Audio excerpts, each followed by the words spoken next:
राम राम भाइयों और बहनों, मैं सभी को नमस्ते करता हूँ। ये देखिए हमारे देश की युवाओं को क्या हो चुका है। अच्छे अच्छे पढ़े लिखे लोग बेरोजगार बैठे हुए हैं। ये बताइए, ये संविधान का पावर है? ये देखिए, ये एक संविधान है। ये देखिए,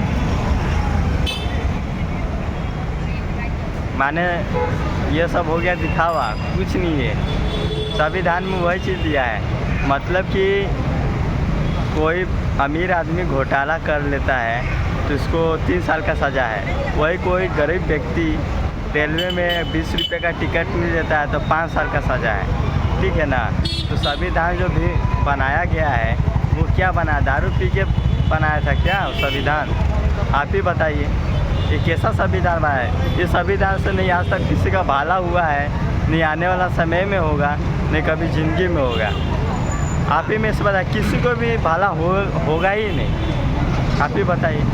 आज भी हमारे देश में एक नेता जो 20,000 करोड़ का घोटाला करता है उसको सिर्फ 3 साल का जेल का सज़ा मिलता है। लेकिन एक गरीब इंसान, गरीब का बच्चा 20 रुपये का बिना टिकट लिए ट्रेन में अगर चढ़ जाए तो उसको 5 साल का जेल होता है। तो मैं पूछना चाहता हूँ कि ये संविधान फिर से क्यों नहीं बन रहा? और संविधान ऐसे समय पर बना गया था जब हमारे देश की आज़ादी के समय में, तब अंग्रेज़ों ने कहा था पहले तुम अपना संविधान बनाओ, अपना गणतंत्र बनाओ, तभी हम तुम्हें आज़ाद करेंगे। इस टाइप का कुछ सिचुएशन वहाँ में मतलब हुआ था।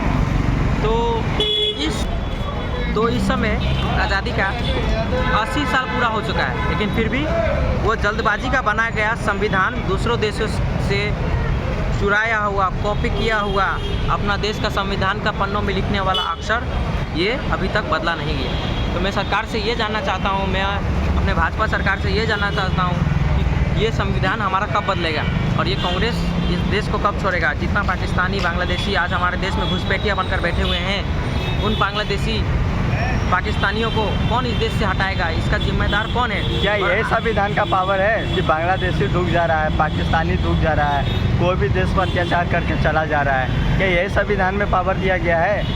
दूसरा का कॉपी किया हुआ संविधान वो देश में चलाएगा भारत में?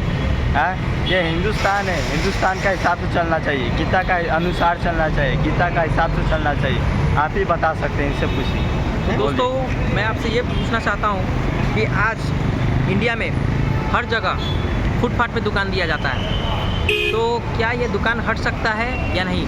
लेकिन वही आप अगर दूसरे कंट्री चले जाएँ, एक छोटा सा, बहुत छोटा सा कंट्री है इजिप्ट, इराक, फिर आपका बहुत सारा दूसरा कंट्री है जिसमें फुटपाथ पर दुकान नहीं लगाया जाता है। मैं ये नहीं कह रहा हूँ इस देश के सरकार ही गलत है, लेकिन इस देश की जनता भी दुनिया के सबसे बड़ा गलत घुसखोरी हर चीज़ में आगे है। तो मैं ये कहना चाहता हूँ कि इस देश का जो जनता है वो कब सुधरेगी?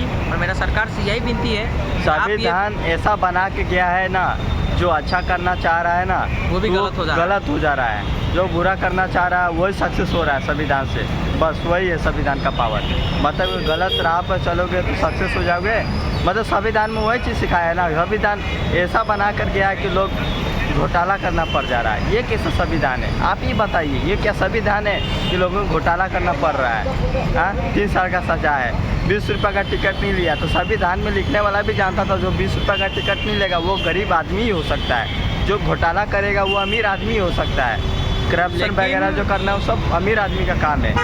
जो भ्रष्टाचारी हो रहा है, भ्रष्टाचार हो रहा है गवर्नमेंटों में, जो कुर्सी पर बैठ खिला रहा है, सब तो करप्शन का काम इन्हीं लोग कर रहा है। आप ही बताएं, गरीब लोग कहाँ करेगा वो सब? मतलब गरीब 20 रुपये का टिकट नहीं लिया तो उसको 5 साल का सज़ा है।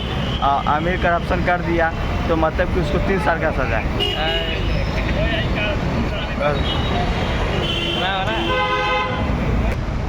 ये स्ट्रीट फूड में दुकान नहीं लगना चाहिए।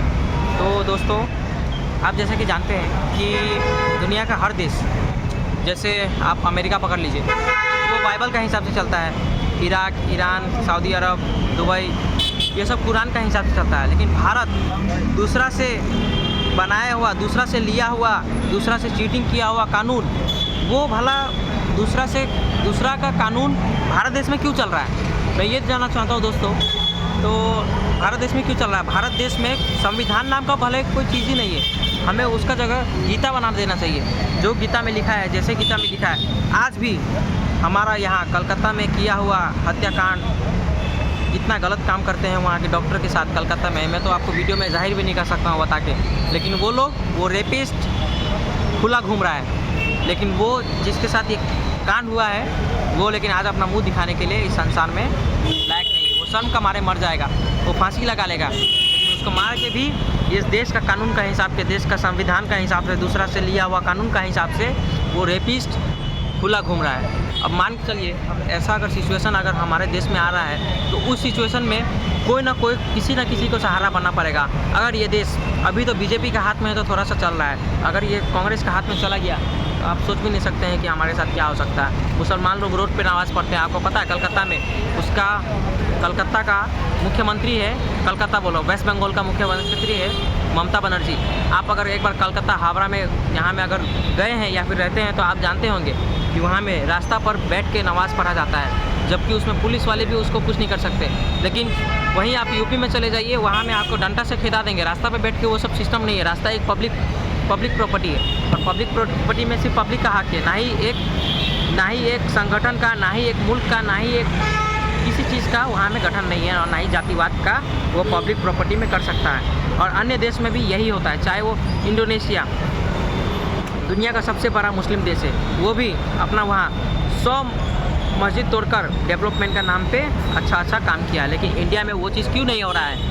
मैं दोस्तों आपसे ये जानना चाहता हूँ, जबकि सारा पावर हम हिंदुओं के पास है, लेकिन मुसलमान उसका फ़ायदा भला क्यों उठा रहा है? मुसलमानों को इतना आगे क्यों दिया जाता है? आज भी इस देश में टोपी लगाया हुआ, मुल्लादारी करके एक मुसलमान रास्ता पे ऐसे खुला घूमेगा, लेकिन वो मुसलमान अगर वैसा ही, अगर एक हिंदू अपना कपड़ा बांध के, गमछा लगा के, अगर टीका लगा के अगर पाकिस्तान में घूमे तो पाकिस्तान का प्रशासन उसे उसी समय पे चौराहा पे गोली मार देगा।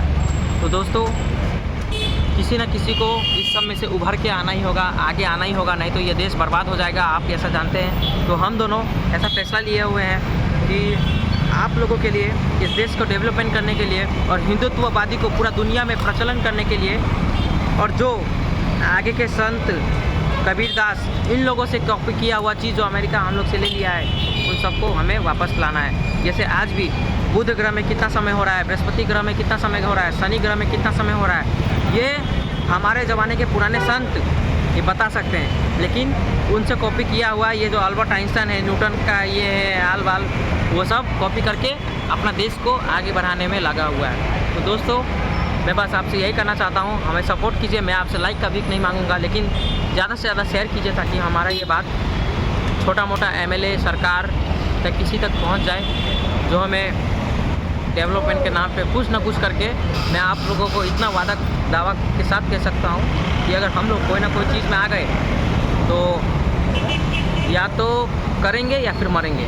बस एक ही नारा होगा, मुस्लिम हटाओ देश बचाओ। तो राम राम दोस्तों, आपसे मिलते हैं अगली वीडियो में। जय श्री राम।